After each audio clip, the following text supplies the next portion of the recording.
orchestra don't have all of the instruments, but I swear my verses have all of the sentences. Every sentence, every word is pouring into it. Every word is never mind, by now you're getting it. They're all getting it out the mud, but we live under that. So I guess just on the love when we give content back. My drive on Tonka truck, throw back like artifact. Rainstorm gon' cause a flood, no farmer's almanac. Reggie showed me the work Adobe inside his mother's basement. That was Playmaker's room, he leaves we downstairs going crazy. Adobe pirate till we down low key in proper placement. Fruity Loose pirate till we make the beat but couldn't save it. Oh my God, listen to me, no really listen to me. Don't halfway listen just to tell me what your music doing. This is that refurb, that secondhand, that reverb. On accident, that your system just crashed. Last active session reopening. Self-made, yeah. Nice. Where the cracks in the sidewalk in. Oh, yeah. This is our orchestra. This is our orchestra. This orchestra has a formula, simple, isn't it? Good beats, good raps, and essential gimmicks. Say we live and put distortion on it. And one time for Jerry Curl, cause of course he on it. Spend a spring breaking the bass, learning how to work it. Then spent the intervening years trying to make it perfect. Use early verses to count the bars on our other verses. Now we above most, but still below the surface. Self-made, yeah. 12th grade, we was on the way here. Had 10 spot, first 16. Nah, they was probably 10s, but they was mixed clean. Listen to me, no really listen to me. Don't halfway listen for a mention while you sifting through it. We on our last leg with this computer, rest in power save while it was here, it only lived for music. We live. Self-made, yeah. Nice. Where the cracks in the sidewalk in. Oh, yeah. This is our orchestra. This is our orchestra. My life story, more dope than a hip toss. The ancillary characters are stars and narrow spin-offs. These other rappers are so uniform, they smooth like Centos. I'm sowing seeds of originality, it's quickly ripped off. This is all before a deal, like we went blind, ironic. Been trying to control things, that shit gave me the unplug controller, play a Sonic. Just me and my dog like Falcor, me and my dog like Full House Comic. Overtime, underground, player catch up in the city, on the side of the city, ever caught it. Always life from it. We live from the basement, enunciated. Make sure you punctuated. The smallest orchestra, but none of this was orchestrated. A simple formula, but none of this was formulated. Listen to me. Matter of fact, run it back, and when you back, pay attention to me. The ghost is drifting through me, digging my thoughts for words. The verse is given to me, so every time I say we lie, the bass is living through me. And we self-made, yeah. Where the cracks in the sidewalk in. This is a perfect.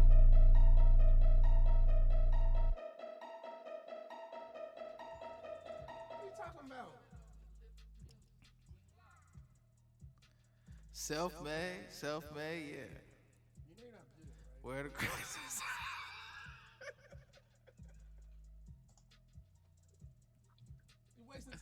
This is What's up, everybody? Welcome back to another Thirsty Thursday podcast. How we doing, gentlemen? Hey, yo. Pretty good. 82. I was getting ready to say. Is it 82? It wouldn't be complete without Eric. I got to interject every fucking time. Well, we got to keep track. Well, yeah, I think we get off on tangents sometimes and we just, forget. I think there's a couple episodes, maybe we said it at the end. But I think every one of them we've said what episode number it was. Right. I think you're right. I hope. So what's up, fellas? Not a lot, man. I was just telling Eric about before you got on the deal. I was telling him about my first chiropractic visit. Oh yeah. Yeah. First time I ever went to an actual back popping Were you kind of scared, Tim, going in there, just kind of the unknown, or? No, not really, man. I've been dealing with this shoulder thing forever. And, basically the doctor, the orthopedic guy in Wichita told me, nothing we can do, it's a nerve issue. And, you're basically screwed. So He's like, fuck you, Tim. That's how I kind of felt about it too. I was like, geez, man, that's all you got? I can't do any exercises. You're supposed to be an expert. Right. Yeah. Well, he's supposed to be the best in the state too. And I'm not going to mention his name. Yeah. I'm just teasing anyways, but yeah. But anyway, man, I had a lot of pain here lately, and I was like, oh, something's got to give. And I talked to a couple chiropractors, and finally I was just like, I'm going to do it. And I went in there, and oh my God, I got the shit cracked out of me. I mean, my lower back, I'd never been able to really pop my lower back.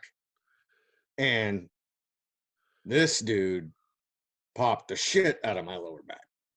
Feel like a new man, Tim? Oh, man, I feel pretty good right now. Yeah, dude. I got to do what tomorrow brings.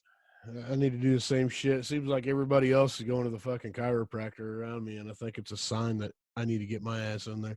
Dude, I highly recommend it. Dude, I've dealt with a shitty back for I don't know how long, and I just kind of deal with it, and I drink and eat ibuprofen, whatever else. And, I'd try it. Yeah, I know. That's what kind of getting there now. Everybody else, because that's where mine is, like lower back, and then my fucking like shoulder, neck area. Yeah, dude, it was amazing. My shoulder already feels better. I hope that and it was like he said, your body's been kind of in that poor position for so long that it's going to take a little. Yeah, dude, that's what I think it is. Is I've kind of compensated, and I kind of walk all fucked up, like to keep my back from hurting and shit. And I think it's just throwing everything else out of whack. Yeah, but yeah, if you're in pain, check out some chiropractic for sure. We need to find one as a sponsor or something. I know. We need to make that. We have one that was kind of talking to us, so we need to figure that one out. Man, it was. Yeah, right. Like I don't need money to sponsor. It's just align me once in a while. Just pop our backs. Trade. That's better. That's better than any fucking money you can give me, man. Yeah, I have to agree at this point. I think you're probably going to be kind of sore tomorrow. I wonder about that, because that's the first time I've ever really had that type of adjustment done, so it'll be interesting to see how I feel tomorrow. So I see that Phillip Rivers and the Chargers parted ways today. I did see that. What are you thinking about that? Who's coming? I'm a part of this Bolts from the Blue community on. You would be, Tim. Well, yeah. I mean, it's like just a chat thing that everybody, these yeah. Chargers fans talk Chargers football. And man, I'm like the silent majority on that deal. I think I don't.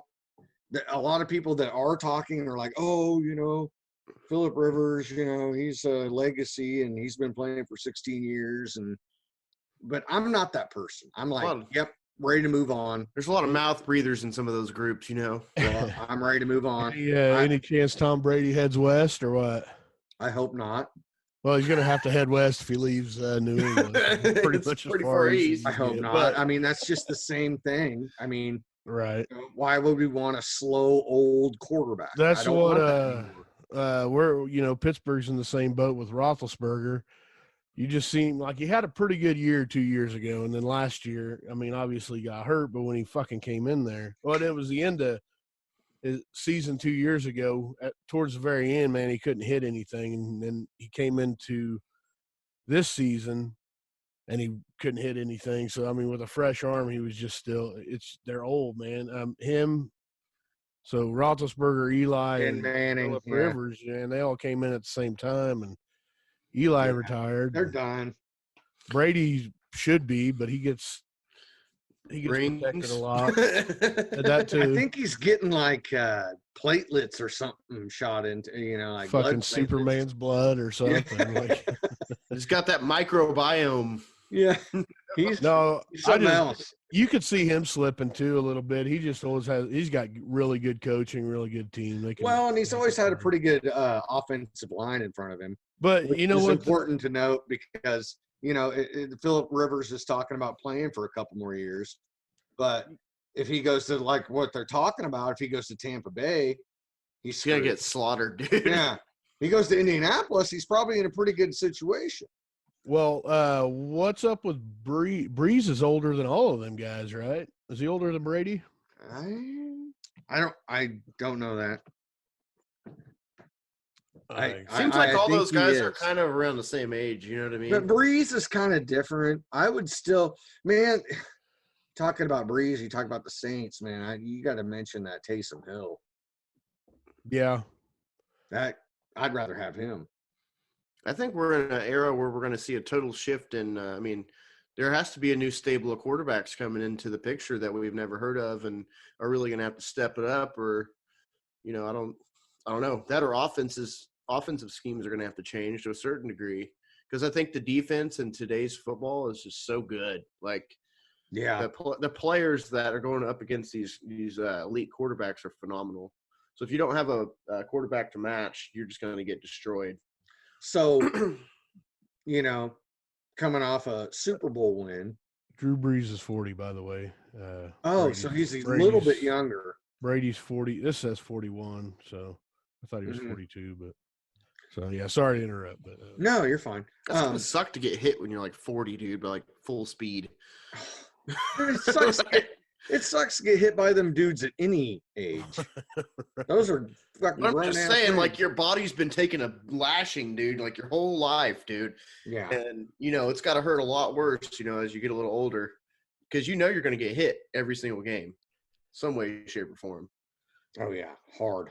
Yeah, I mean, as a quarterback, trucks, man, the fucking receivers are getting faster and your arm's slowing down. I don't care who you are. So I read a thing about the return of the wingback, and they're talking about like Tyreek Hill and the guy from the 49ers, Deebo Samuel, and they're talking about that whole the guy in motion that takes handoffs and he's a receiver and he's a running back, blah blah blah. Man, that's the position I played in high school. Was that flanker? It was called a flanker back then, and you ran motion and ran routes and those jet sweeps, and so yeah, that was. And they're talking about the renaissance of that position and how all these offensive minds are going to be looking for this next guy, and they had a whole list of all these guys. Well, you know what I thought was interesting too? You're talking about like that renaissance of some of them older plays. I seen the option in the Super Bowl, man. Kansas City ran the option once or twice. I think it was at least twice. Well, how about the thing? He scored on one of them, and then I think he flipped it out, and I think he might have scored. Yeah. Well, how about the spin play they did, and they got that from I guess the 1948 Rose Bowl, some Ohio State play or something like that. And don't quote me on that, but it was some. I don't know what was the point of it. Just a mind fuck the other guy. They were probably like, "What the fuck?" It probably made him just for a split second not think about football, and they're like, "What was that?" Well, because the disco. Because the quarterback was lined up under center in the shotgun, and they shifted, and then all of a sudden you got a running back or receiver there, right, to receive the snap, and that's a lot to take in. All of a sudden, there's a lot of moving. Well, but they didn't really move positions. They just spun around and they stayed in the same spot. They did move. Oh, well, see, they fucked me up. Yeah, the quarterback was behind the center to begin with. That could have been the Canadian. It was a direct snap to another player. Yeah, I got you. It's just so creative. Andy Reid's such a fucking offensive genius.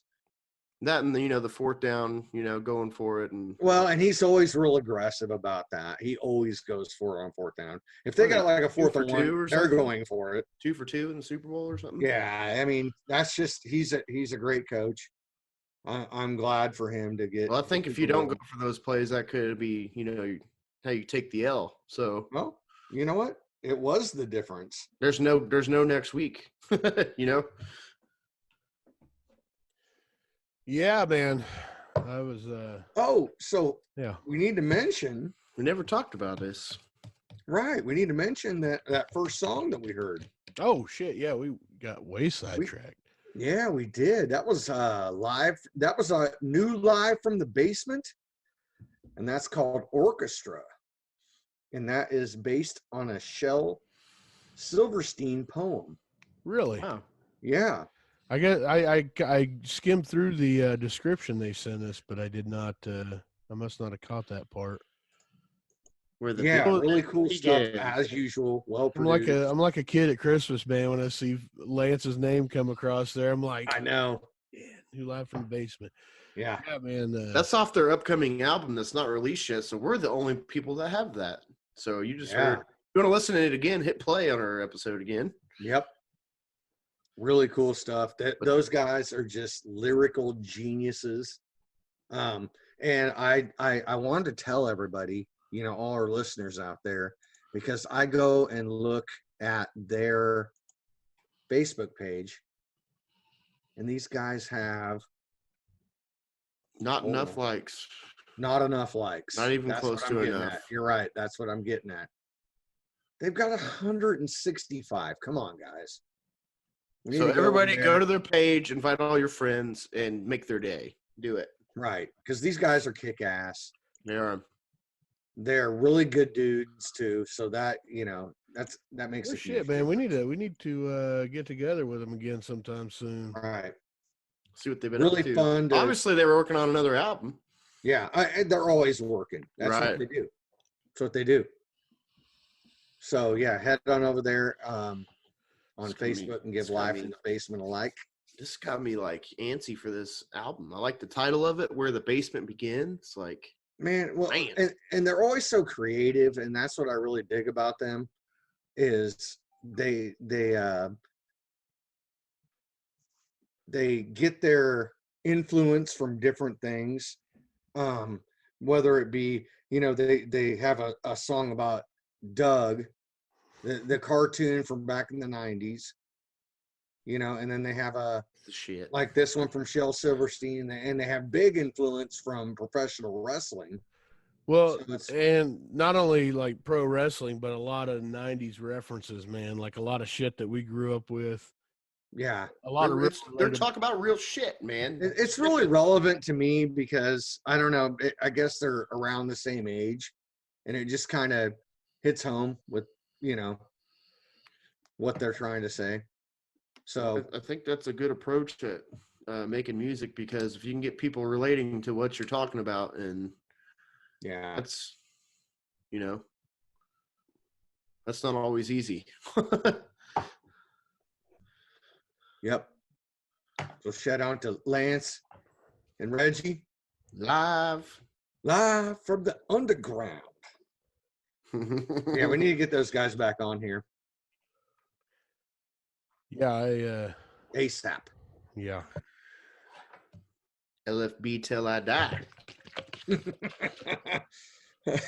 about the plane, no parachute. Yeah, that's probably one of my favorite lines right there. Yeah. Ooh.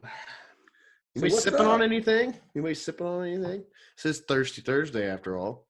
Oh, it's my usual. The Coors. There she blew. I had one of those yesterday. Be proud of me, Tim. Yeah. Did you like it? Yeah. Yeah. When you're used to Coors Light, anything tastes better. Oh, you drink Miller Lite, Derek. Come on. It's got some fucking flavor that's to the it. worst. Derek, we talked about where Miller Lite came from. Meisterbrow. Meisterbrow.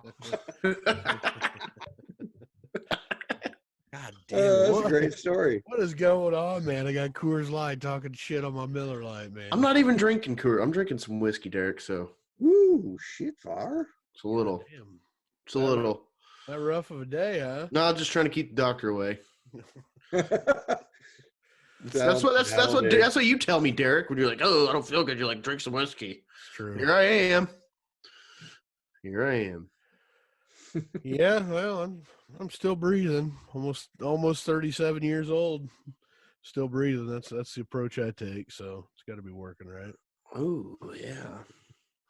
Hey, isn't your birthday coming up at some point? It is. Was it the 27th? Is what, 3 weeks away? Yep. Oh yeah. Yeah. What do you got going on? What do you got planned? I don't know, man. I think probably just gonna hang out with the family, and I got my kid that weekend, so probably not gonna party too hard. We don't have any shows. Was thinking about going to Dave and Buster's with the family. We do have a show that weekend though. After that, Yeah, okay, after it, but yeah. I was going to. Me and my nephew have almost the same birthday as the day right after mine, and I'm thinking about going up to Wichita and trying to find the best slice of pizza. Ooh. So, if anybody's got any recommendations, throw them at me. Yeah, quite a bit of good pizza around. There is. It's like beer, Yeah, that kid. What happened to Aero Plains, man? Oh my God. I know. Yeah, are we going to transition right into that? I don't know. Do you want to circle back to it? What a disappointment. Yeah, That's it sucks, so man. I mean, I understand. We've been on the shitty end of a bar business too, and yeah, sometimes it just doesn't work. You can have everything going for you, and shit just still doesn't work. Yeah, if your money don't stack right, does it? I mean, just kind of depends on what you go into the business with and what you're making, the bills you got to pay. And yeah, and I don't know. I mean, that's all. I don't have any idea. He didn't in the interview. He said it was a bunch of different factors, which right. I have a theory behind this. I don't know if you care to hear. And it's not a bad theory or anything. My theory is, how like they were distributing to liquor stores and stuff like that, major distributors. Like, I don't know if they like that area kind of ran up some costs for them potentially.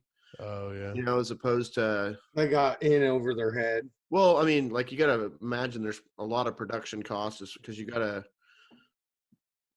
have a machine to can all those beers, and then you got to, get with the distributor, and then there's probably a lot of moving parts to something like that compared to just selling out of your storefront. You know what I mean? So, but there's Wichita Brewing and Walnut River around here that do that. I wonder if they have like a limited run that they do, and they kind of extend it if there's more demand. I don't know. I think they make purposely not enough. Right. Distribute. That's what I would think. That's what I mean. So I don't know. Definitely sucks, man. Because I enjoyed every time I went there. I enjoyed their beer. Their sour beer was or their tart ale. Oh yeah, that's good. Particularly one. Well, and not only that, they had live tart. music there, so it's like it's a venue. Another venue. Yep. Exactly. And, well, I was like playing there. Like it wasn't my favorite beer, but it was definitely it was good. It was always good no matter what you went in there and got. Like they didn't step too far out of line and try crazy stuff like that. No, it wasn't like that. If anything, it was. But if you wanted a good if you wanted a good beer, you just go in there and you fucking always got a good beer. Like I shouldn't even say that. Let me retract that. I don't mean to say it was plain. It was just. But it was a great place, man. It was a great. I mean, we played in there a couple times. Man, well, I played in there a couple times. You played in there more like 2 or 3 more times than I have. Yeah, I think we played there about 4 times altogether, and it was always a really good atmosphere, a good crowd. We could take the kids in there, and when we were playing and stuff. And I don't know, man. It sucks to see it go because I really enjoyed the place myself. Well, and I was talking to Shelly about it, and we had another theory. Maybe there was something in the family. Well, Maybe that. never know. Maybe it wasn't even business. Maybe it was more of a something Personal. happened, who knows? Yeah, I mean, it can be a factor of a lot of things. Like I said, Right. again on the. It could have been because it's wintertime and the money was slowing way down, and yeah, your vendors and your bills don't slow down. They keep coming. Electricity and water and insurance and all that. I mean, that probably stacks up, and that's probably makes it pretty tight in the winter, I'd imagine. Right. So, but I hope somebody decides to go in there and make some other sort of brewery, I guess. Right. But all this brewery talk kind of brings me to something we need to mention. Oh yeah. And that would be Norton's Brewing Company. Ooh. One of our sponsors, or our only sponsor currently. The best sponsor. Right. And if you haven't checked these guys out, you're totally missing out. You're under a rock. I mean, it's our, I don't know about our favorite, but it is one of our favorites in Wichita. Yeah, that's my favorite. We visited, yeah. Well, I mean, not only It's my because they're favorite. our sponsor, but they're pretty damn good.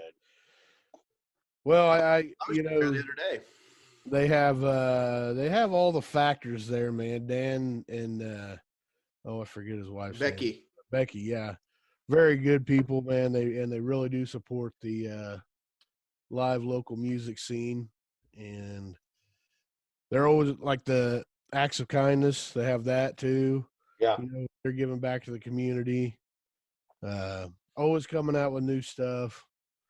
You can't, and the food is fucking out of this world, man. They kind of come at you from 100 different directions, dude. They do, and remember that Monday nights are fried chicken. Did you know Sundays? I found this out yesterday because I went there. They have chicken and noodles, homemade chicken and noodles. Jesus Christ! They put it on. They put it on some mashed potatoes, and I had the new Tower of Power with it. Ooh, caramel macchiato milk stout. Okay, so what's the difference between the old Tower of Power and this one? I think just the ingredients.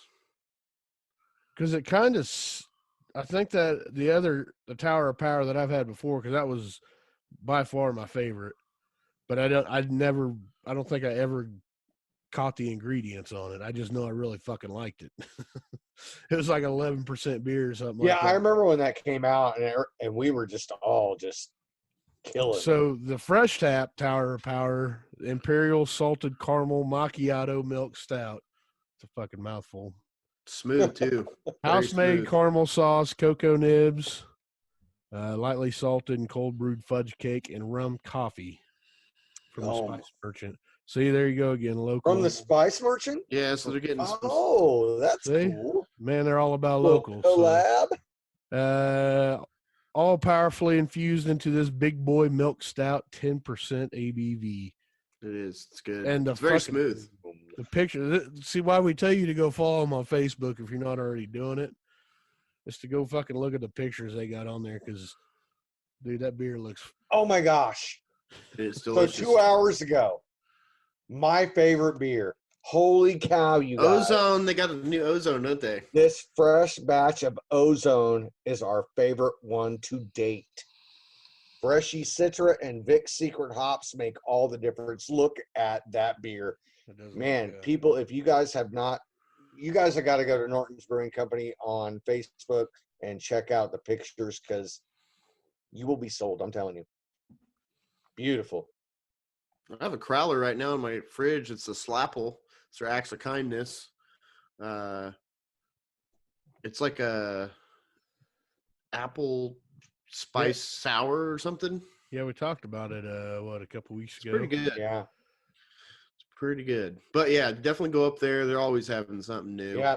And you can find them at 125 North St. Francis in Wichita, Kansas. And you can give them a call at 316-425-9009.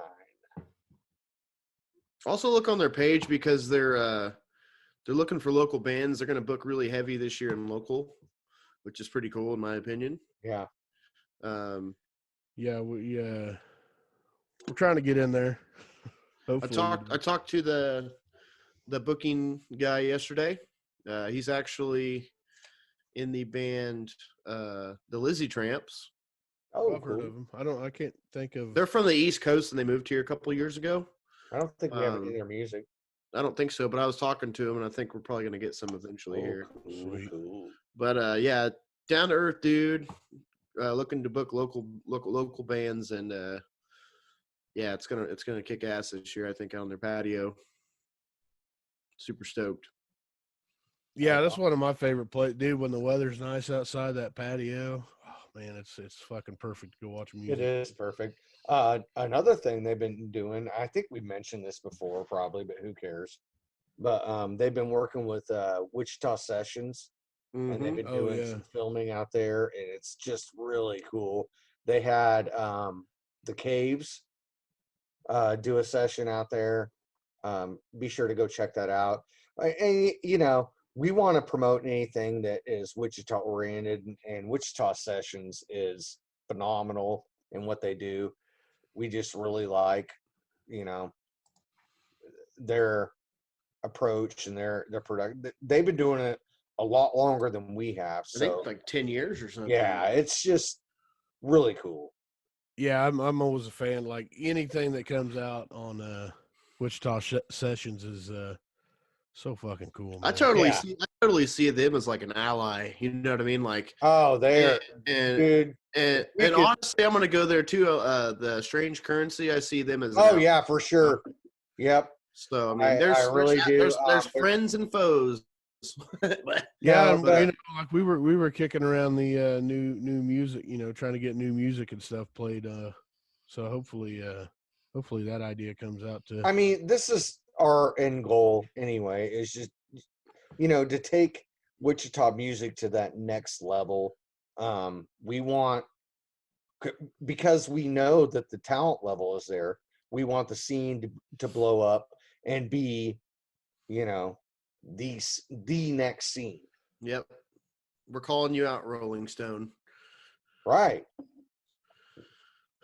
Right. But really, I talked to another guy yesterday. He's very interested in doing some album reviews with us.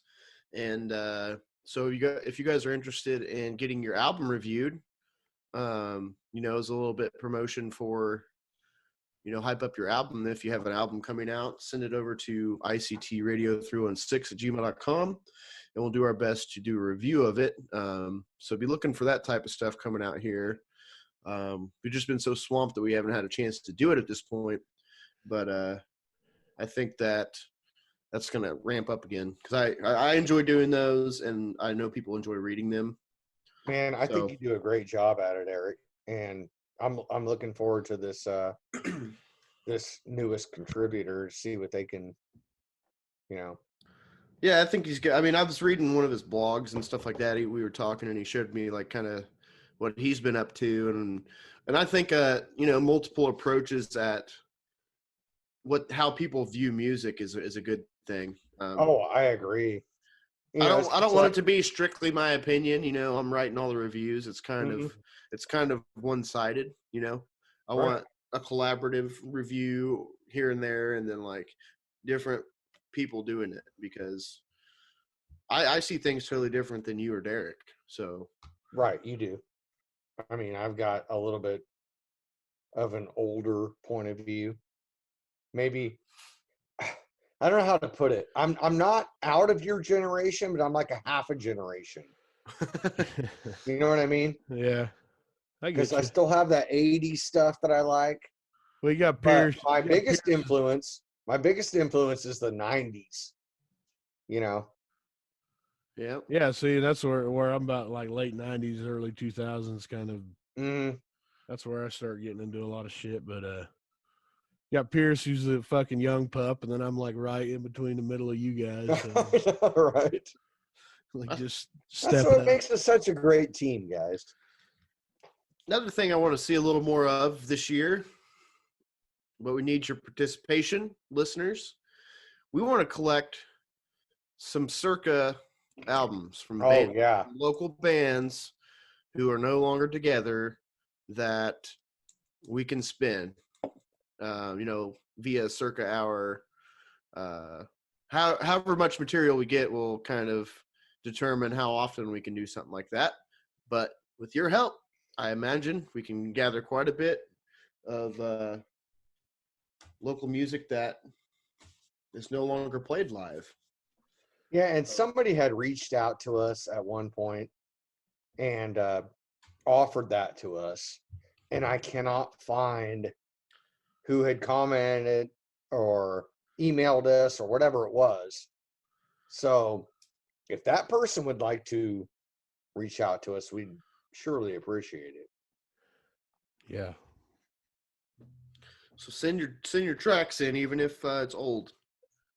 Yeah, We're all about it. We'd love to play it. Just make sure whenever you send it in to make a note that, this band's not active. This is first, a circus show type of deal, I might even send in some of my old shit. Well, hey. Actually, I probably have it. So I need to send it. Send in some of the banana hammocks, dude. Oh, I have that, actually. I have it too. Actually, the first time I ever fucking played harmonica was on what fucking song was that called?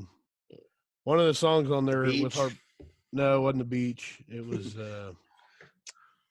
oh fuck, I'd have to listen to it. Dude. I think it's like that was a classic. I think it was Christmas time. Yeah, fucking him and Seth. I think like the second song or third song on that CD was fucking the very first time I ever fucking played harmonica with anything. Like we're just sitting around fucking around, and that's what came out. I don't think it sounded too bad, but well, I can revisit it. I remember sending it. Podcast. I sent it to Seth when this radio station began. I had a copy of this CD. I think it was part of the original playlist. Fucking banana hammocks. What a ridiculous name. Oh God. I know, what a terrible name. The music's a little ridiculous too, but it is. But if you guys want to go see that point of the station, it didn't matter. If you guys want to go see some of the worst musicianship probably ever, go look up Buffalo Headlock. Fucking Summer Jam, worst shit you'll ever see. But it's a good name though. I know. I thought it was a good name. I came up with that one, but I don't like the name. It's just me and Swidler and Arlen, dude, sitting around and it's fucking shit. We were trying. Who came up with the name? I did. Huh. That's a terrible. Like music so badass it puts a buffalo in a headlock or some shit like that. And it was the worst shit ever, dude. It's not great, but that was fucking. Oh man, I don't even know. It was probably 22 or 23, maybe. I vaguely remember. Well, I think we're going to play a track, and then on the other end, we're going to be hanging out with old Glen Shipman. Oh, yeah. So, ironically, the song that we're going to play, it's in the spirit of Valentine's Day.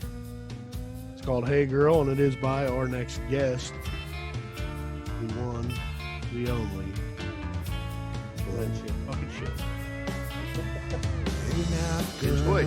Hey, look. Don't think twice, alright.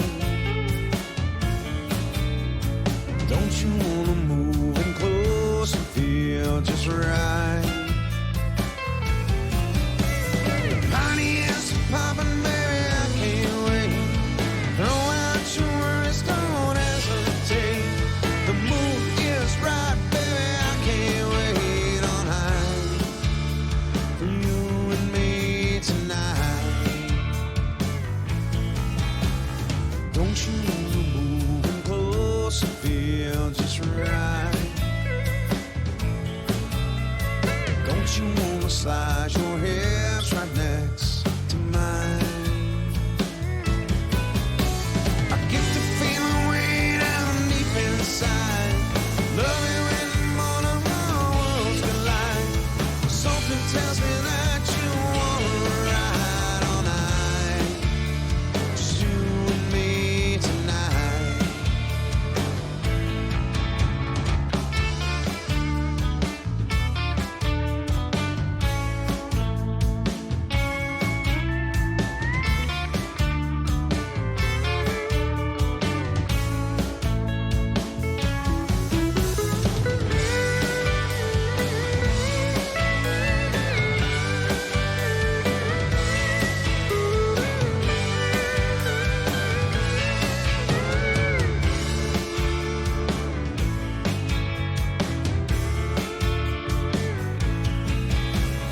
Don't you wanna move in close and feel just right? Don't you wanna move your hips right next to mine? I get the feeling way down deep inside. Love it when one of our worlds collide. Something tells me that you wanna ride all night. It's you and me tonight. It's you and me tonight. It's you and me tonight. It's you and me tonight. All right.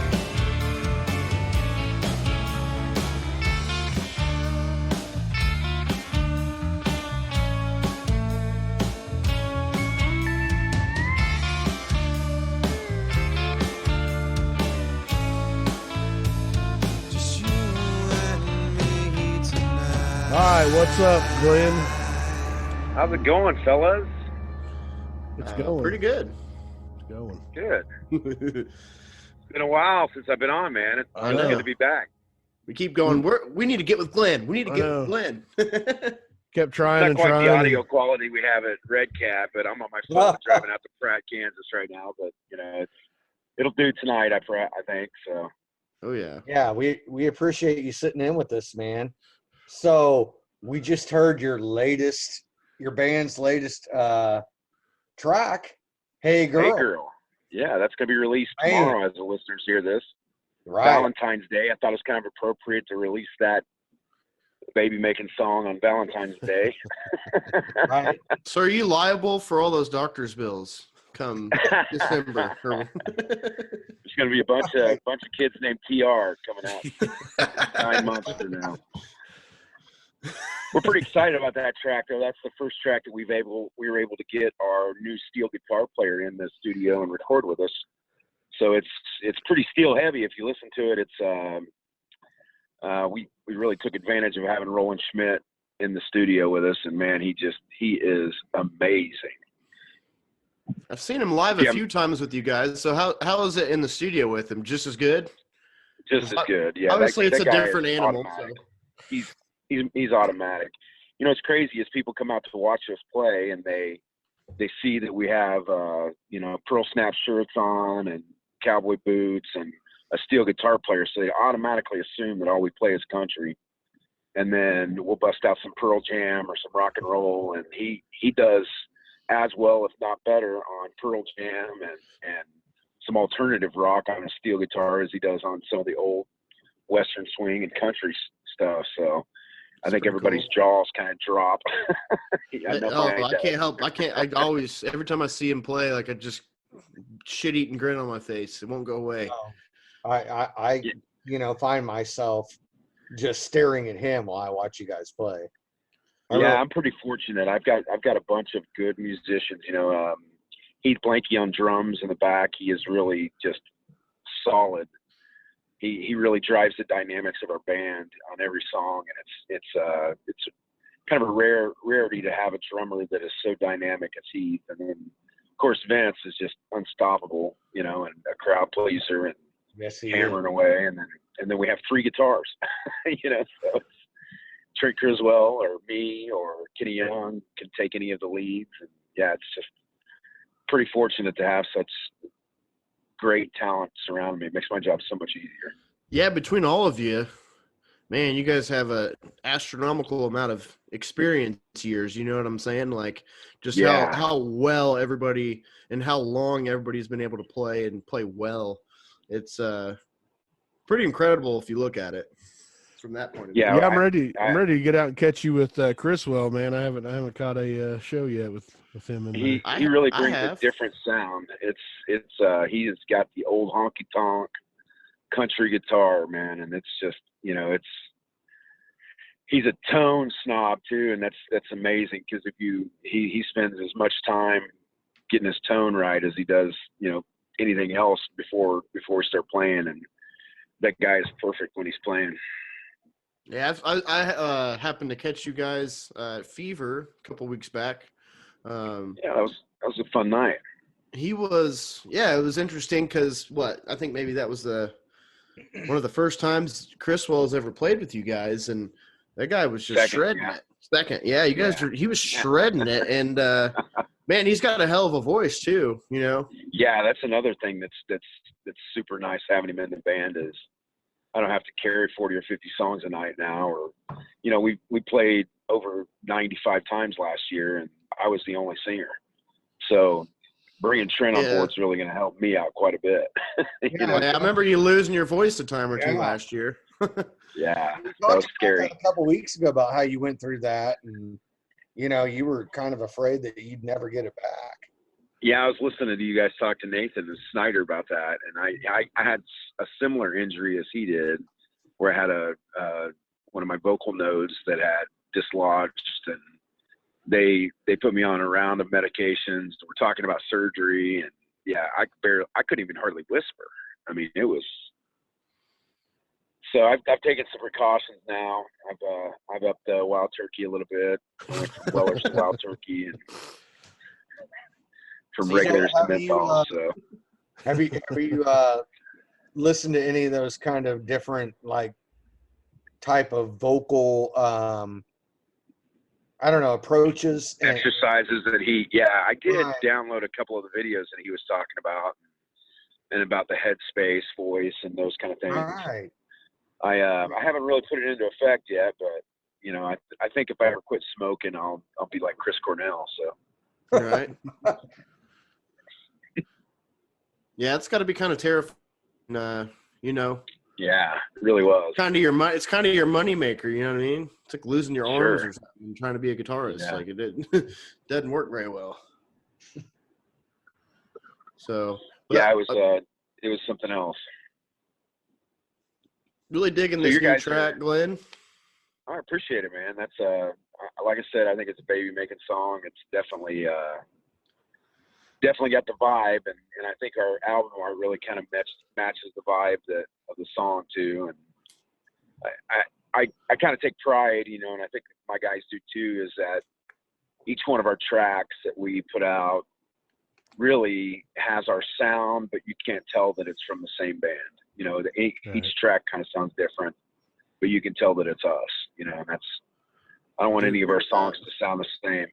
So I do agree with that. I mean, you know, going from like Marijuana to like, what's it called? Sunflowers. Oh God. That's to like pirate song. Whiskey Man. You know what I mean? Like, there's so many, like, it's so far, you know, apart on a spectrum, you know, it's just like, well, what are they going to do next? You know? Yeah. It gives us the flexibility too, to play in front of different crowds. And, you know, it allows us to look out into the crowd and say, well, this is a Whiskey Man crowd for sure. And then when we get into Whiskey Man, then they see that, you know, our original songs are salted, then, you know, they'll like Marijuana and Pirate Song and break them down with some Sunflowers and you know, those kind of things. So right. Kind of gives us another tool in the tool belt. Yeah, you guys are kind of all over the place. Yeah, and you know, like us, you know, coming up and just really starting to play in Wichita and all that, watching you guys, it makes us realize that we don't have to stay in that same box, in that same country category. We can we can rock it out a little bit too. And I think the only box you put yourself in is the box you put yourself in. You know, it's if you kind of keep your mind open to, you know, to just doing things your way, and, you know, and that's kind of how we approach covers too. And I know you guys do as well. It's, you know, it's a great compliment when fans come up and say, I heard X or Y on the radio and I don't even like it anymore. I like the way you guys do it, you know? It's so, well, I don't know if we've got that you know, yet, but that'd be pretty nice. well, I think that's the best way to approach a cover is to do it, you know, something opposite of what, you know, the original. Either do that or do it so flawless people are like, oh shit. Well, I don't even think that. I mean, because they'd rather hear the person that did it, you know, originally. Right. I mean, if you want to listen to Alice in Chains, if you want to listen to Rooster, you want to hear Alice in Chains. You don't want to hear some Me. Yeah. do fucking Rooster. I mean, if you're gonna do it, you want to do it kind of hip hop or, you know. Well, and I think that's the difference between a cover band and a tribute band. You know, Right. And a couple of examples of tribute bands like Across the Pond. You know, they look like the Beatles, they dress like the Beatles, they sound like the Beatles. They want to emulate exactly how the Beatles played it note for note. Right. And that's a tribute band. Now, a cover band, and all bands are cover bands, because I promise you, any person that's going into Intrust Bank Arena to watch, you know, even George Strait when he was here last weekend or the weekend before last, he covered he covered a Waylon Jennings song. I mean, Right. he, you know, now it didn't sound like Waylon Jennings when he did it, you know. So Yeah. We it all sound played, like George Strait. Yep, we have all played covers Yeah, for sure So- at every gig, most likely. To me, our kind of approach for covers is like, you know, be somewhat focused on originals, but then if you're going to do a cover, like really make it mean something, do it some justice, and not just kind of half-ass it. Because there's bands a dime a dozen just kind of go out there and try to wing some of these things sometimes, and it's just like, man, you know, I don't know. I've just seen bands out there in the world, and they try to play some song and they just don't quite have it. You know what I mean? Like, and yeah. if you're going to cover something, you need to do that original artist justice, in my opinion. Right. And I think it's kind of, I think you're able to take your own to it as well. You know, if you're, because it's all art, you know, Mhm. and if your art is to try to make it sound as close and as tight as Alice in Chains did, then good for you. You know, that requires a lot of practice and it requires a lot of skill. And that's no different than somebody who wants to take an Alice in Chains song and make it into country rap. You know, it's art, and the end user is what decides whether it's good or not. So Glenn, what is some of the most off the wall covers that you guys have done? Well, you know, we do a couple Doris Day songs that people cannot believe. You know, we pull out some Doris Day and I don't know, we go all over. You know, it's because I know you KG guys Elephant. 900 song playlist that you guys can play. So yeah, we probably pretty much anything that you can think of. Yeah, you know, and add Trent, that even kind of probably doubled, because Trent had his own band for a long time, and really, there's not a country song out there that Trent doesn't know, and it's really expanded our arsenal of songs that we can play at any given time. You know, and of course then adding the steel guitar, you know, it's just another tool that you know, it's it adds so much amazing depth. to have such good musicians. Yeah, it sure does. I mean, and you know, I'm something night and day. You know, I'm kind of jealous of these bands that can be 3-piece bands that have a guitar player, singer, bass player, and a drummer, and the guitar player plays the rhythm and the lead at the same time. And it's you know, those guys that can make that sound full are amazing. I can't do that, so I always like to have a lead guitar player in the band that, you know, can kind of take over and the rhythm doesn't fall away, and then I guess I like that too much, so I got another one. I think that's Like something now, we need to revisit is 3-piece bands because they are amazing. It's tough. Like yeah, you hear bands exactly what they're doing. You hear every one Yeah. of them. You know, it's yeah, and it's not something that's normal in today's gigging scene. I don't think too much. I mean, maybe No, kind of rock music type of stuff, but It's so country. I can't imagine a country band as a sound like 3-piece. that. That'd just be crazy. Mad City Cruisers kills it. I'll tell you that. Yep. I've Are watched they those guys 3Ps? rinse out for. Yeah, Kellen Ghost Town. in the back. Sings. Kellen's the Yeah, vocalist Ghost and Town. he's the drummer. Oh, hey, Yeah, there goes our third band for the end of the podcast tonight. yeah, I like Mad City Cruisers. They're going to be playing my birthday party this year on May 2nd as well too. The annual birthday bash at the Elbow Room. We're going to have several different bands like Danji, which is a 2-piece acoustic. We have Ghost Town Strays, Mad City Cruisers, Yeah. No Reason, and Tequila Ridge for a five band night. Oh, yeah. That's cool. That's all over the place as far as like genre wise. Sure, that's what I like to do What- too. What was the date on that, Glenn? May 2nd at the Elbow Room. Right on. Yeah, it's usually one of the bigger nights the Elbow Room has. It's usually pretty packed. And I've done pretty well over the last 7 years of doing it there. I've not had the same band in twice, besides us, of course. But, we've had 40-some bands play with us after this year. That's just crazy cool. That is cool. So We got another kind of big weekend coming up this Sunday, too. One of our friends that is kind of in the band scene. She follows a lot of different bands, and her name's Carmen. She's having some medical problems, and we have a big benefit going on Sunday all day at the new stadium. Apologize, I'm driving, but I think one of you guys pulled up all the bands that are going to be playing. Yeah, I got the bands here. You got Kings of the Fallen, Rumblefish, Jennifer Byers Project, sorry. 4 Guys with Jobs, Chronic Audio, The Dirty Gentlemen, Gods of Wrath, Tequila Ridge, and No Reason. Yeah, it's going to be a packed day. Plus, in between each band, there are going to be auctions, and I'm going to be doing the auction all day. Jeff Corbett has donated all of the backline, so all the bands are going to be able to just walk in and play on all Jeff Corbett's drum, guitars, bass rigs, and all that stuff. And then that's incredible. Gus Ruiz is going to be running sound too. So, yeah, Jeff stepped up. Yeah, Jeff's a good dude. There's over 100 donations to some pretty cool stuff, and there's going to be food, and I donated a smoked pork for barbecue or whatever if you have a family get together, and there's going to be a bunch of different things that were donated, a lot of cooking stuff, and jackets and purses, and so bring money.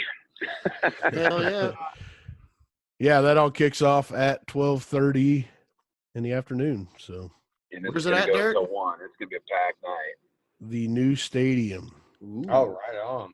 What's the address there? 620 West Maple Street. All right, get out there and support that cause. Yeah, that's Sure. I that's talked always a to fun place. I talked to the bar owner there too, and she said that according to the first round of plans for the new stadium itself, the baseball stadium, she's safe for at least 4 years. They said That's so. great. She'll be around for another 4 years. She's a great supporter of live music in Wichita. So Yeah, that's a We that's a we great kinda place to go worried watch about music. all that. We were kind of worried about those venues down there kind of getting wiped out. So that's really good to hear, Glenn. she has 7 nights a week music, man. There's not a lot of those places that have 7 It's nights. I think it's the only place in town that truly has music 7 nights a week. Now some other places Yeah. are kind of close, but there's weeks where they don't. But down there, you can pretty much guarantee you're gonna walk in the door and hear something. Exactly. I got to talk to Justin Brown last week, and he's going to start doing some more smaller group stuff at Snug Harbor as well. So I think Dustin Arbuckle is going to be in there either this week or next week on Wednesday. And what'll be this week or next week as we talk about it. not this week, but it'll be next Wednesday and following Wednesday. But he's going to have some other acts coming in there on Wednesdays and Thursdays, maybe even Fridays. So it's opening up another avenue. Of course, Justin owns half of Barleycorns and the Shamrock as well. So both very live, music friendly, and Right. you know. Right. It's kind of the heart of Wichita Scene. music. Really is. Those venues, yeah, you just discussed, there's the heart of the scene, you know, and there's, you know, you have Kirby's and we just talked earlier in our show about losing venue this last week, Aero Plains. Yeah, that's sad too. And yeah, it kind of sucks because we played there, you know, a number of times. It was always a great time, and the, you know, Always just got great music in there. kind of a built-in crowd too. Like people could, you know, it seemed like there was to drink always a beer. crowd there. So hopefully, I hope everybody's good, and you know, the owners and all that. I hope they're all good. But at the same time, I hope that somebody takes it over and does something really cool with it. It's a great space. Yeah. Well, So- I'm pretty excited about Country Nights at Fever too on Friday nights. I think that with Club Rodeo going away for a little while, even though I've heard rumors that it's going to be opening up southeast. I don't know if they want it said, but I heard, you know, down south a little bit, they're kind of remodeling a building and going to be opening the rodeo down there. But Fever Nightlife has kind of taken the reins with some country music, and man, that's a great room. I know you guys played there last weekend. Yep. And our friends from Prairie Smoke played the weekend before that, and you know, I liked how it sounded in there. I sure liked the lights and sound, and I think all it needs is fans now. So Yeah, Yep. I agree. I think that's huge for bands, you know, to like how they sound on stage. absolutely. And, you know, I just think it's huge. You know, because if you go on a stage and you're like, oh my God, I sound like shit, I can't hear myself, you know, I mean, is that something that is big about booking in a venue? Well, you know, with us, it's a little different because when we play with venues without sound, we have a pretty good sound system that all in ears and probably better than some sound systems that we play. And Right. so when we go to places like the Shamrock, we're very happy that our Barleycorns or the Elbow Room, we're very happy that they have good systems that at least match ours, because otherwise we'd rather, you know, have our own stuff. And it does make a big difference. You know, if your drummer can't hear the bass or your vocalist can't hear his voice, he's going to oversing, you know, or the drummer's not going to stay in rhythm, or the bass player's going to be all over. And, you know, it makes a huge difference. If you feel like you don't sound good on stage, you're not putting forth the best show that you can. Yeah, it's going to rub off Unless on you're everybody really listening. disciplined. You know, there are some bands that are really, really disciplined that can get away with it, but I mean, I think for the most casual band. Right. So anymore in Wichita, are you running into that you know, you have subpar sound, or no, not where we play. I mean, you know, like I said, the four that we really play at the most that have in-house sound is Stadium, Shamrock, Barleycorns, and the Elbow Room, and you know, right. It's all professional. they're professionally done. So, you know, it's and I appreciate those venue owners that invest in having, you know, because it benefits them as well. It benefits them to get bands that are traveling regionally that don't have a sound system to set up, you know, and carry across the country. So they get a little bit better acts in there as well, and they get the same sound, so to speak, in each of their buildings. They know their systems better than, you know, a different system in there every night. So Very true. Yeah, there's no worse feeling than having kind of jankety sound going on, and because you're almost taking your mind off a plane and more focusing on, well, how do, you know, we need to hear this more, or this needs to go up, or, you know, sure, instead of just focusing on playing, you know, and that rubs off on everybody in the crowd listening too. They're like, huh, So yeah, and we're really pretty blessed to have some good sound guys in Wichita, or sound girls as well. But in Wichita we have, especially at those 4 places, that that know what they're doing when they're running sound. So because you can have the best sound system in the world and not know what to do with it, and you can hurt a band pretty easily. So yeah, for well, sure. Speaking of an event coming up, this involves basically all of us. Tim, I don't know if you'll be there or not, but I will be there. It's Elite Day, Just right? despite you guys. February 29th at the new stadium, Country Stampede, hosted by yours truly, Glen Shipman. that's right. We're gonna have Cynthia Roush in. She's gonna be playing acoustic by herself. She was gonna bring the whole band in, but her drummer is 16 years old, and they talked to the owner a little bit. And about that.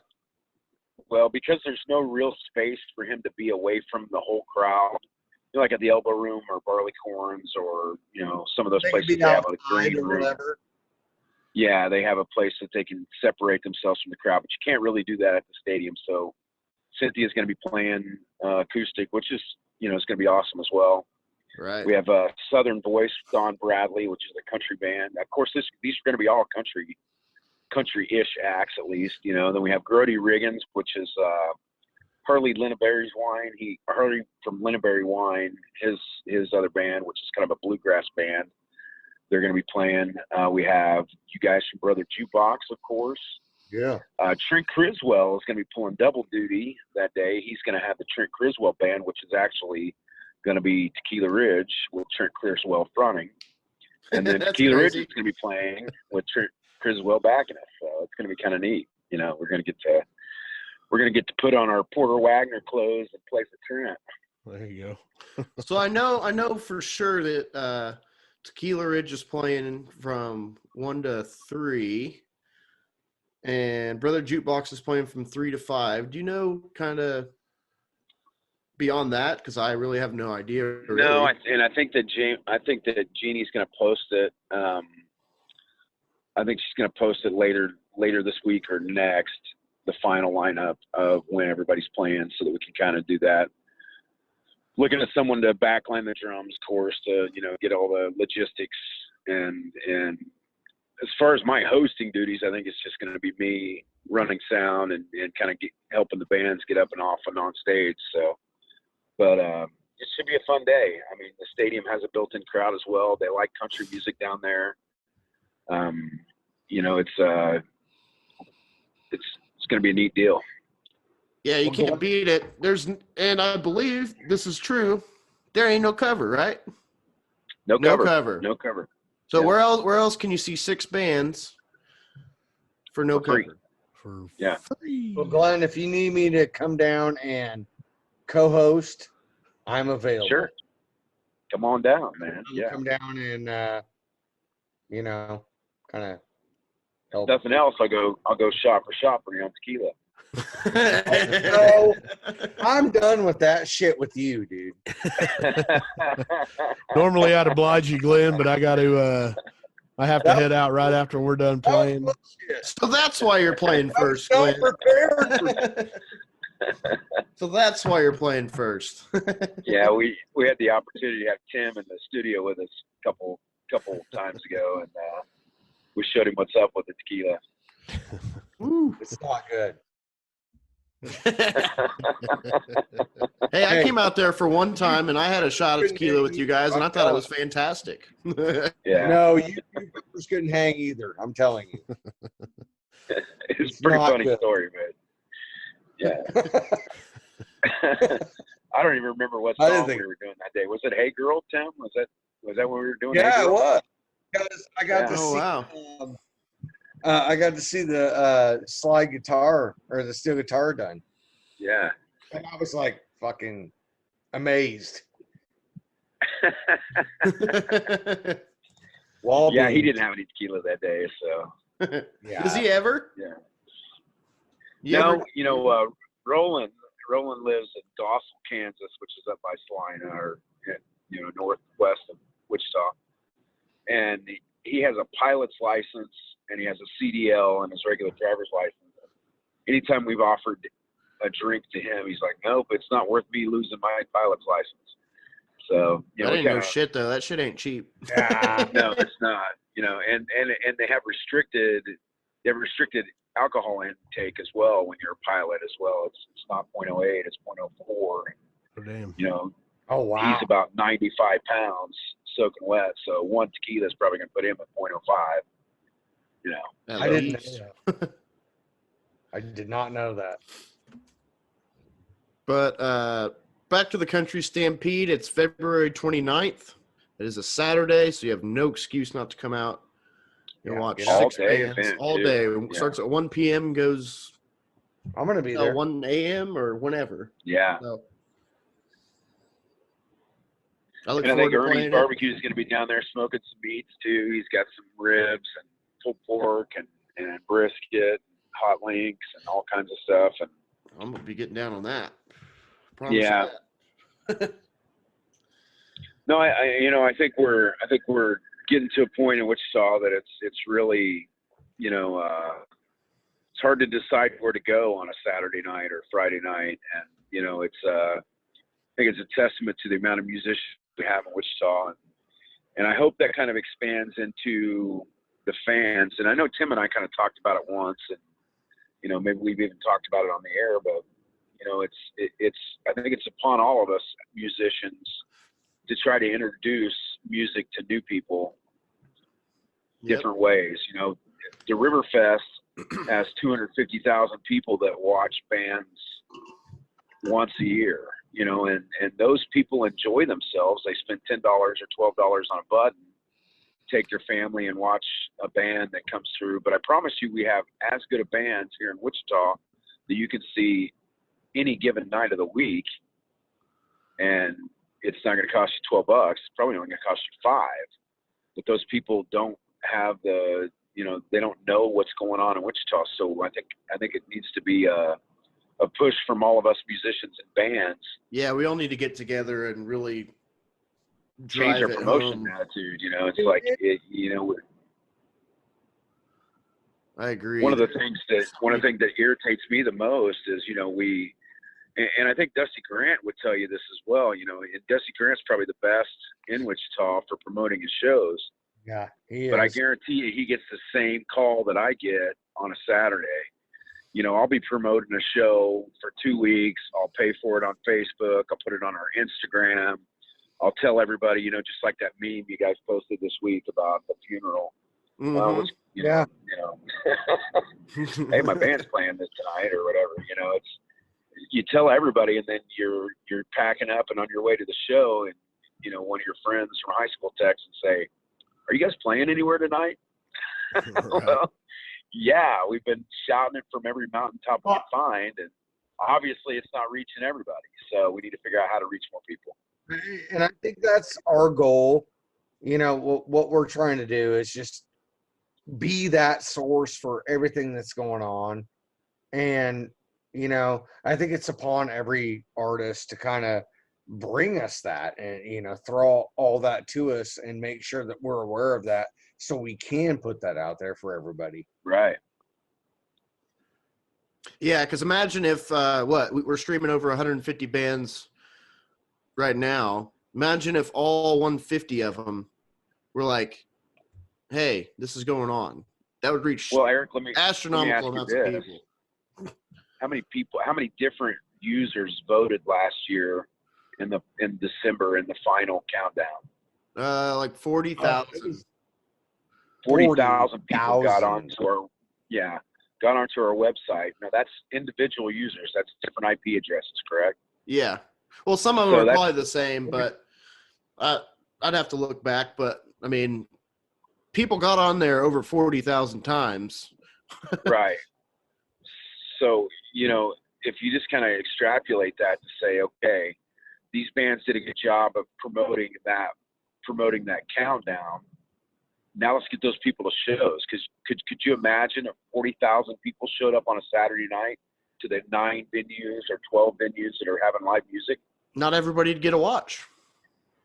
Yeah, I mean, it would drive the market to where bands would get paid more, which is one of the number one things that I hear from bands about, their biggest gripe in Wichita or anywhere that they play is they don't get paid enough.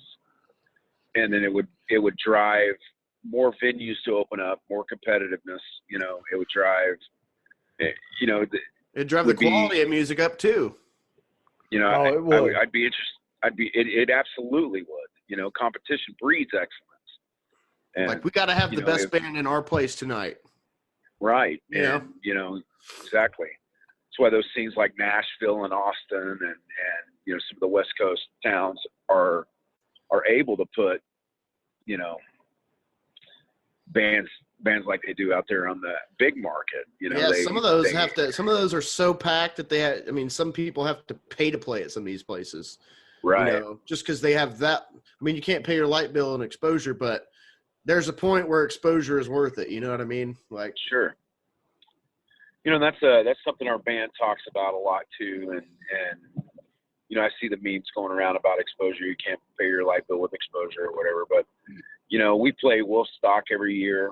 And, we have anyway for the last 4 years. And that Wolfstock gig has probably given us 12 paying gigs. Exactly. And it's not just, the paying gigs that we like about it, is that those people at Wolfstock are not your typical. There are some people that go out and watch live music on a Saturday night that go to Wolfstock, but it's mostly people that only experience music at Wolfstock or at Riverfest. Mm-hmm. So, that's another good example of when to play for exposure. It has to make sense to your band to say, and we did something different the last 3 months that we've been playing. We've been starting to play with other bands. We've never really done that. We've always had enough material and enough fan base to cover our own shows. But now we're looking at doing shows like we did with Cynthia Rausch.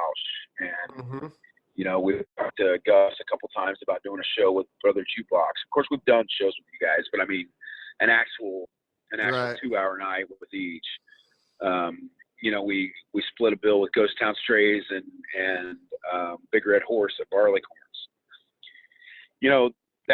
That to me, the reason that we made that decision was to get in front of Ghost Town Strays and get in front of Big Red Horse's fans to show them another band that they can go out and see when those other two aren't. Just kind of trying to steal some fans in a sense, and not really steal fans, but get these fans that only go see one band to see other bands. And I don't know what the answer is, but I know that if we were able to reach out to our community and get a fire started like they have with our Wichita Flag and with our Final Friday Arts, and our community supports things.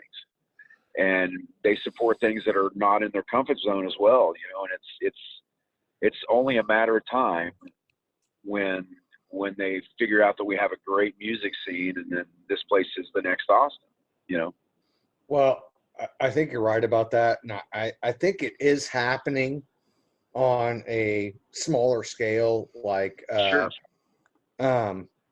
The Cotillion has, like Kill Vargas, and they got that what is it? Is that tasting? Yeah, the craft event? brew thing that they got going on. Yeah, that test batch throwdown. Yeah, Right. that looks so cool. And they've got a lot of the more heavy hitters of the Wichita music scene, or I should say the people that are getting out and going and touring, and you know what I mean? Yeah. For sure. I think kind of the gap out there a little bit. I think the gap right now, it's being filled, and I think it's going to start getting more and more everyday people out to shows is the wave. I think that's the kind of middle catalyst definitely. when you're small venue and you're huge like arena shows. I think that's in the sweet spot, and they're doing such a good job booking, in my opinion, out there that there's big acts coming through, mid-range acts, and then they're doing a fair share of local stuff and then incorporating that with big acts too. And I think that's what's going to get people out and say, oh, well, this band's from Wichita, and they just opened up for Kenny Wayne Shepherd or whatever. I'm going to have to go see those guys next time when they're playing, you know? I think that's always been my biggest complaint, you know. What, not enough locals playing with touring people? Right. That's always been my biggest complaint. Well, I think the Cotillion does a good job about that. You know, the Cotillion always tries to put local support with national bands and give these, you know, and they have for decades. Right. So, you know, and that's just been the tradition at the Cotillion, and hopefully that kind of rubs off on others. And, you know, Kenny and Kenny Ballinger and Justin Brown do it as well. You know, Jason Callahan and we got to open for Savannah Chestnut at Shamrock last weekend. Yeah. And she had just came from a Cotillion show. I mean, she played the Cotillion the night before and then played the Shamrock with us that next night. So, you know, I think that does kind of translate into, and there were a lot of people in the Shamrock that probably never been in the Shamrock before because of Savannah Chestnut. Yep. So it's kind of wild. These people I've never seen in there, you know. But yeah, I think you're starting to see it more, though. You know, everyday people getting out and going to shows. Not enough, but I think you're starting to see a little more of it. Sorry, Derek, I didn't mean to cut you off. No, I was saying, though, you know, like we were talking about kind of the cross-genre stuff and getting, like, different fans at different shows. And I think that's important, you know, just trying to combine shows, really. And we've played multiple bills, you know, like you guys have, and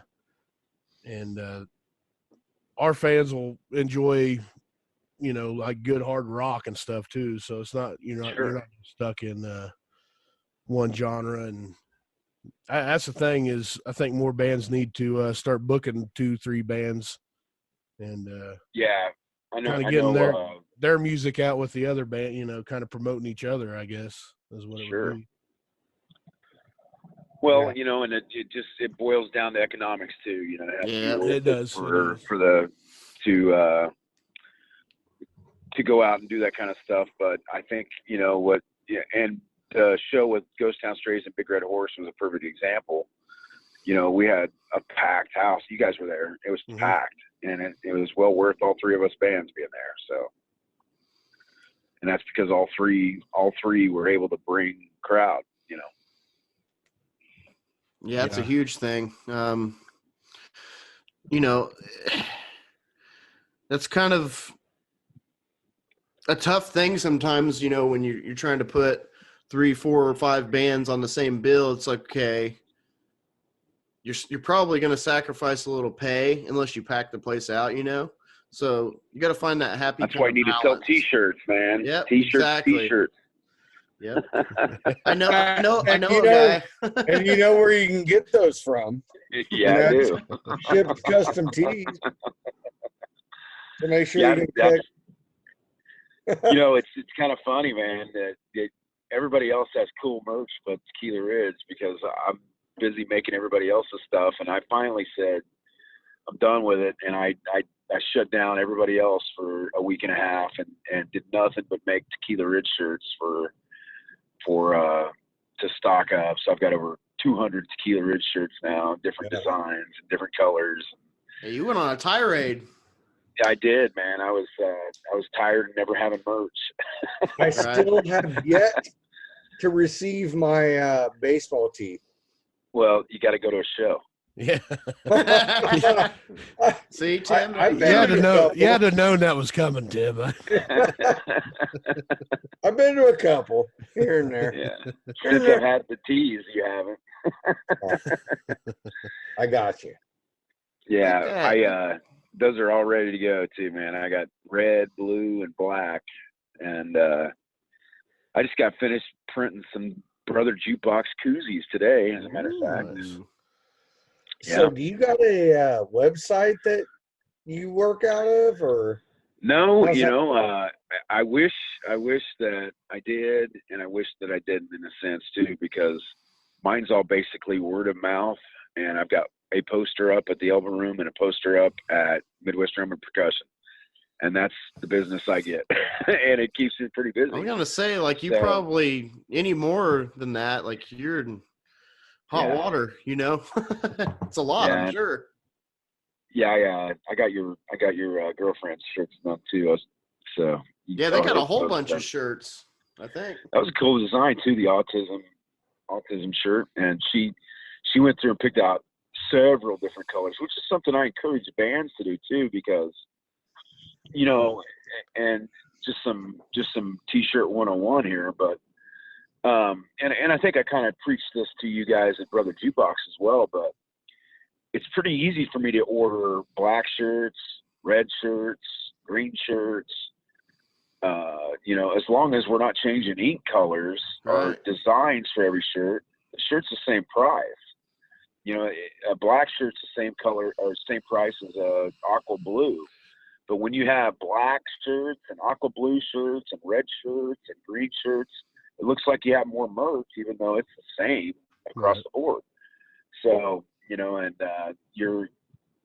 Haley really took advantage of that with her autism shirts, because I think she ordered 20 different colors, and you know, it didn't matter to me because it all would print the same. You know, I put it on the board the same, and it just, you know, it just took me a couple extra minutes to put it in the order form. But you know, so, you know, bands, if you're out there listening and you want to make your merch table a little bit more expansive without spending a whole bunch more money, change up some of your shirt color size or shirt colors is all you have to do.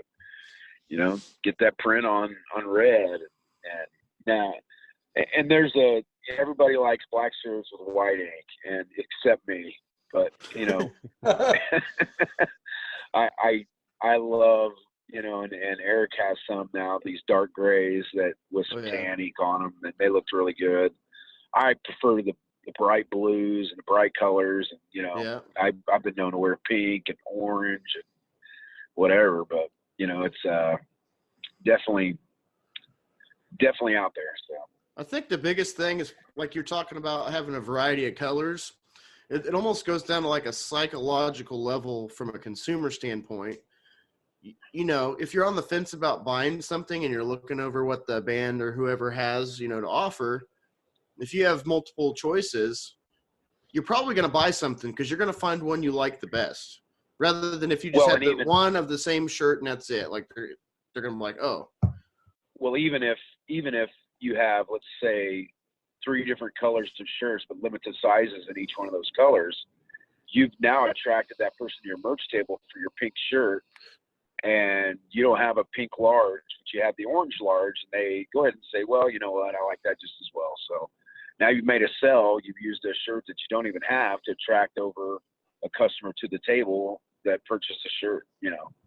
And, you know, it's not just shirts. There's several different other kinds of merch that are inexpensive for you to get. You know, we had our stickers made last year for, I think they were 30 cents a piece. The koozies are always a good option to have. You know, I do them pretty cheap at my shop. Go like wildfire, man.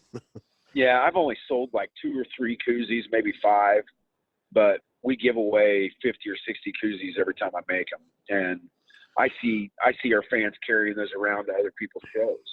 You know, I've been at shows where, you know, at cotillion shows where they've had Tequila Ridge koozies floating around. And, you know, it's pretty cool. So well, we've used that. I played a show a while back, and you know, I took one of our koozies and went up to some lady I'd never seen at any of our shows before. And I told her, you know, thank you for coming and listening to our music, and I just wanted to give you this. And I think I made a fan instantly, you know. Yeah, and that cost you $1.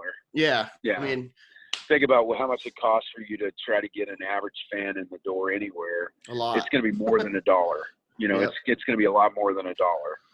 And, you know, even when you are able to track those metrics on Facebook, when you pay for ads, you know, you're spending more than that to attract fans to a gig, you know, and $1 koozie that, Derek, when have you ever thrown a koozie away?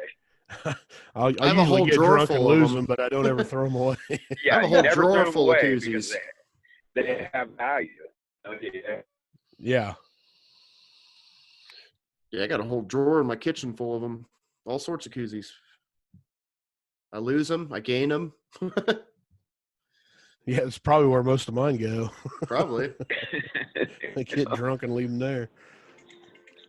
But it's something functional and it's just a small touch that you can, people are going to remember that. Like, oh, this guy took the time out of his day to come thank me for coming to his show. And I took something home, he didn't have to do that, If you kind of go back and listen to that Piper Lee interview that I did for the podcast, that was one of the questions that I asked her, because I think Piper Lee is probably the best about making a connection with fans on stage.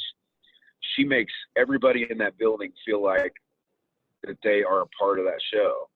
And that's no different than what you've done, Eric, is going out and actually encouraging a fan to take interest in your band and give them a little promo. That's good stewardship for your band, and I think that's something that I get to watch a lot of bands running sound for a couple of venues in town, and I watch how they interact with people. And the bands that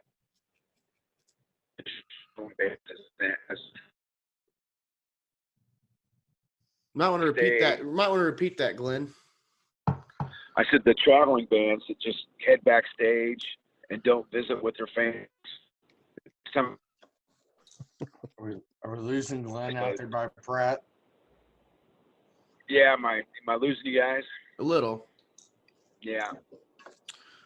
Well, the bands that do interact with their fans, get off the stage and interact with their fans, it seems like they have a bigger fan base. So, it's just goes to show you, people are connected to music, and that's another way to connect them. Well, I always have fun, after the shows when, people are just now hearing us and they'll like to hang out and drink and talk with us and stuff. And I love that part of it. Me too. I mean, it's a good feeling. I mean, feeling appreciated. You just, it's a good feeling. And I'm just happy people show up to listen to our shit. So, yeah. So, yeah. Well, guys, that probably does it for me. I know you guys are going to be doing the Craigslist missed connections. So yes, we are. I'm getting into some Western Kansas cell phone signal. So I just want to remind everybody about the 29th at the stadium. Come out and see Cynthia Roush, Brother Jukebox, Trent Criswell, Tequila Ridge, and Southern Voice. That thing kicks off at noon. We're going to be in all the way until 1 o'clock that night. This weekend at the stadium as well on Sunday. We have Derek can tell the bands again, we have a benefit auction for Carmen Carell. But make sure you guys get on iTunes, Google Play, Deezer, Spotify. I don't know if that song's made Pandora yet. We submitted it, but all of our other tracks have made Pandora. But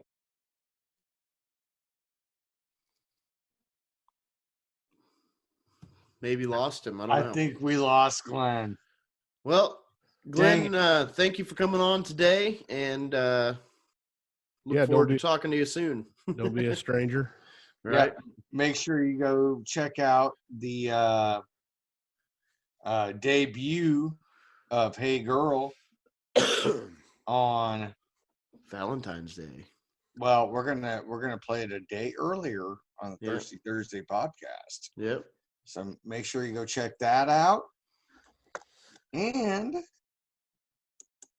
give them a like on Facebook. Yep. Tequila Ridge. Do it. Yep. And one more time for the fans, Carmen Carroll, the benefit for her. Kings of the Fallen, Rumblefish, Jennifer Byers Project, Four Guys with Jobs, Chronic Audio, The Dirty Gentlemen, Gods of Wrath, Tequila Ridge, and No Reason. We'll all be playing that, kicking off at 12:30. Jeff Corbett is running the sound, so you know. Ooh, I know Jeff. Buffet, there will be pork butt, carnitas, and sides for a small donation. Auctions, raffle, like Glenn said, bring your money. Bring your money. Lots of cool prizes and gifts, and it's for a good cause. So, Craigslist misconnections. Is it that time? Yeah, I think. You know what? I thought of today. I forgot to put in the fucking sound bites last week. Did you? I Really? know you did. That's okay. I noticed that, but that's okay. Man, because it's a new week, Derek. It's a new week. That's okay. Yeah, we will. Because you know what time it is. I will make sure that I put in that. For Craigslist misconnection. All right, yeah, right there. Ooh, you didn't forget it this week, Derek. Yeah. Okay. So I got them pulled up. I have not looked at these. Ooh. I love not. Are you ready? Looking at, yeah, I love just sitting back and absorbing it. Okay. All right. Oh, what? This posting has been flagged for removal. Craigslist misconnections. Got the meat sweats. What do you? Okay. Here we go. All right. So just so you know, there's not a whole lot of them this week. Oh my God, this one's been flagged for removal. What the heck's going on? Someone's on there doing some dirty things. How did you get removed from Craigslist misconnections? We've read some pretty raunchy ones that were not flagged for removal, so you almost got to wonder what the hell. Okay, here we go. Mercada Ares. I don't know. So it's Mercada, ARES, Russell, Kansas. I worked with Mercada in St. Louis. She even went on a family trip with me one summer. Wondered whatever became of her and began searching online. Of course, I was very saddened to learn her fate.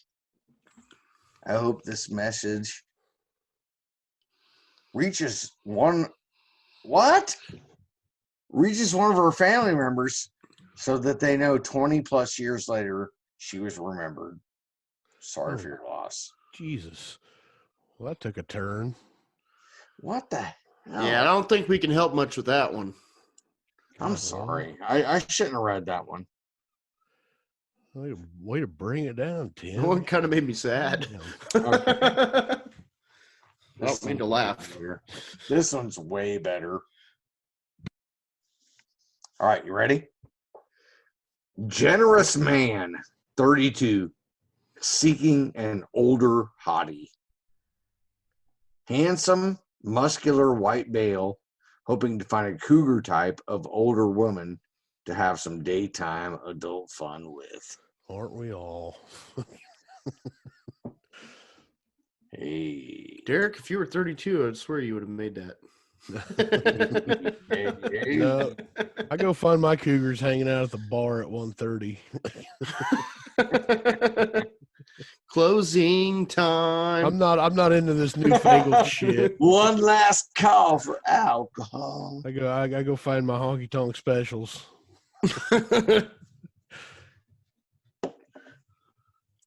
All right. Oh my God. We'll leave it at that. Oh, here's a weird one. Yeah. Is this Wichita? All right. You were there and then you were gone. You have such a beautiful frickin' face. Fuck. I'm yeah. left fending off the trance like state of mind that began when the universe first demonstrated that your beauty to me. Who really wants to miss an opportunity to make love happen? Stress less and feel blessed, darling. God, did the Joker write that or what? That was, Something's kind of twisted and seems wrong about that. I don't know. Well, it's probably because, you know, That one made me a little nervous. Craigslist misconnections.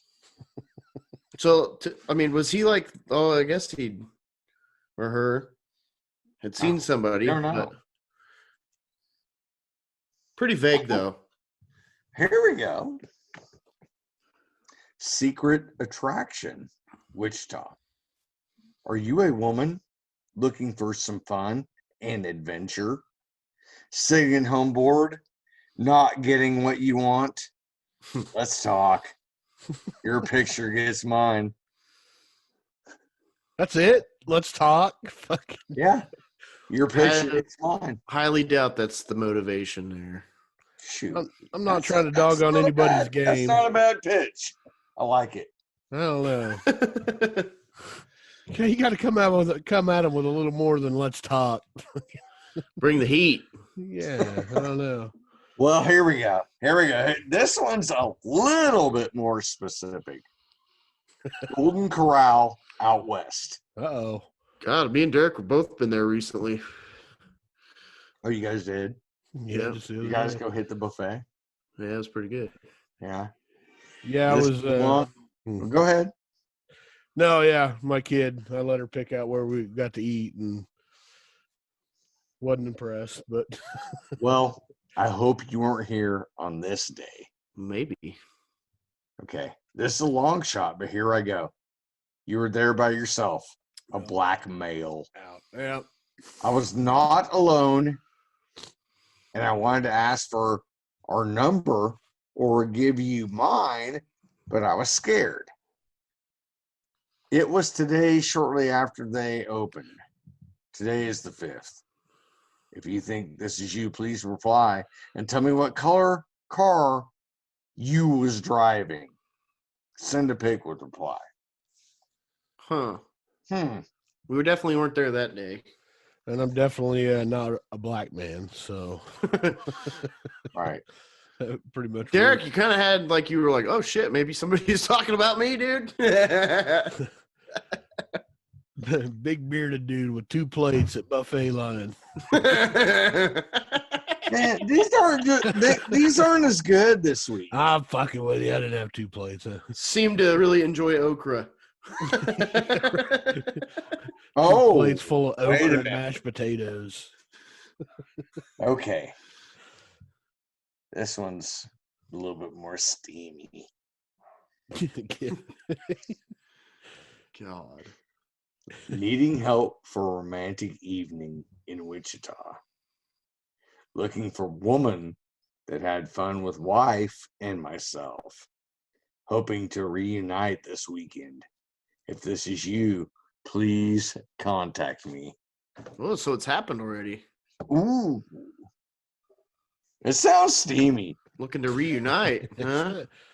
Sound a little dirty, But to me, it sounds like all the parties like are in agreement here with all this. So you wouldn't have been down for that, Derek? No, I'm not saying one way or the other. I'm just saying. I have a wife, right? Yeah, it would be. would kick the other gal out of bed. So that's horrible. I'm kind of confused on this because if they've already met and hung out and all that, why don't you just call her again? Maybe it was just pick her up at Quick Trip on the corner or what? Yeah, it's been a misconnections thing that a while back she lost her number or they lost her number or something. You never know. Maybe so. I don't know how this works. Seems like you'd have a pretty decent chance to hit him back up. I mean, but maybe not. And you know what? That's the best thing about Craigslist misconnections is that we don't know. We just don't know. Zero fucking idea. We're probably way off on some of these, but some of them we might be spot on with. I don't know. I have no idea. My bullshit meter, it's like, doesn't work with misconnections. It's pretty much on full alert. So, you know how I always like to go out on these, on one that maybe we can kind of help somebody with. You know what I mean? One that actually... I'm wondering when we're going to help somebody with this. Oh, God, that would be so great to hear that we helped. We're not liable, though. No. Just have to say that for legal reasons. Yeah. Yeah, there's been a few questionable ones. Ain't trying to send you out to the lake alone. Okay. So this is the most vague thing I've ever heard in my life. But I'm going to help this dude out. Okay? I'm going to help him out. Here we go. Wichita. I'm a male, and I live in Wichita, and I seen a guy that piqued my interest. Message me if you think this is you. That's so open-ended. He's just looking for another dude, period. So he's seen a guy and message me if you think it's you. There's about a 0% chance it being the actual guy. Yeah, that's pretty open-ended. That's just a numbers game. He's just hoping somebody's going to read that and fucking message him. Well, I'm going to tell you right now. Yep, you're the guy. It just that percentage just went up 0.1%. Glad to help. Glad to help. Seriously, 0.1%. Man. So yeah. Well, I hope you find what you're looking for. You know, that's all I got to say about that. Yeah. So, yeah, that'll do it for the Craigslist misconnection. Definitely one of my favorite adding parts. Our little jingle. I can't believe we have a jingle for that. It's ridiculous. I can't believe I fucking made that. It's ridiculous. So, you get mad at I tried to make it as stupid as as possible. So I hope that came across. Yeah, it came across.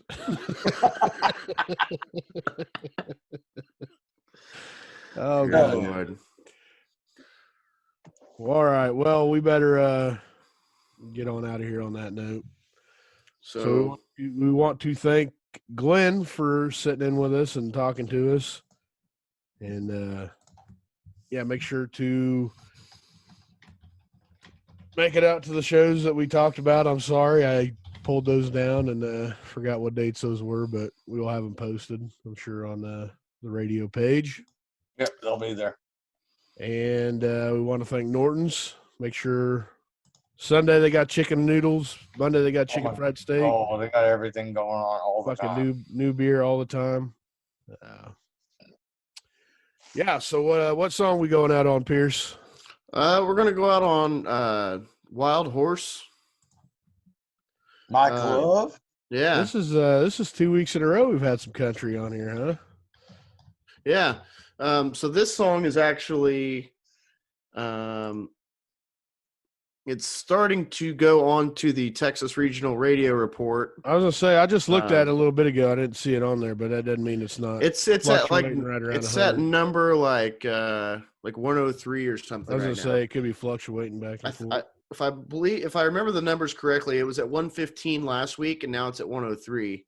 So it's moving up. But it's a brand new song. It's only been out about a week, so week or two. So hope you guys enjoy some local country music and from a guy who's really getting out there and making an impact. Mike Love, Wild Horse. Enjoy it.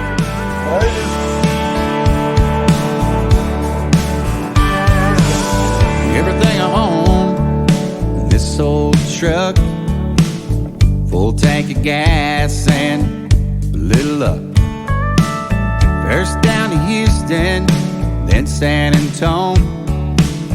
Old 45 is a lonesome road. My whole life is waiting there. I've got a date with a pretty little mare, dancing with a wild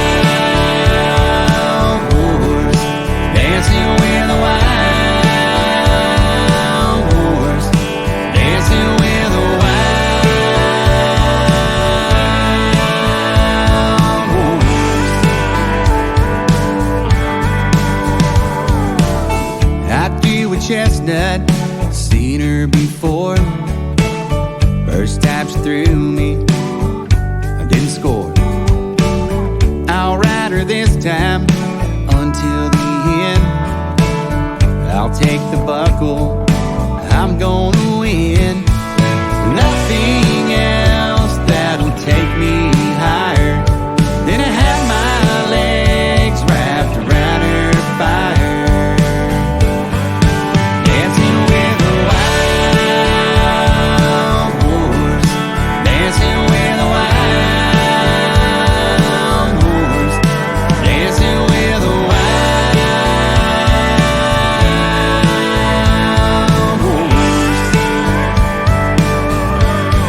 truck, full tank of gas and a little love.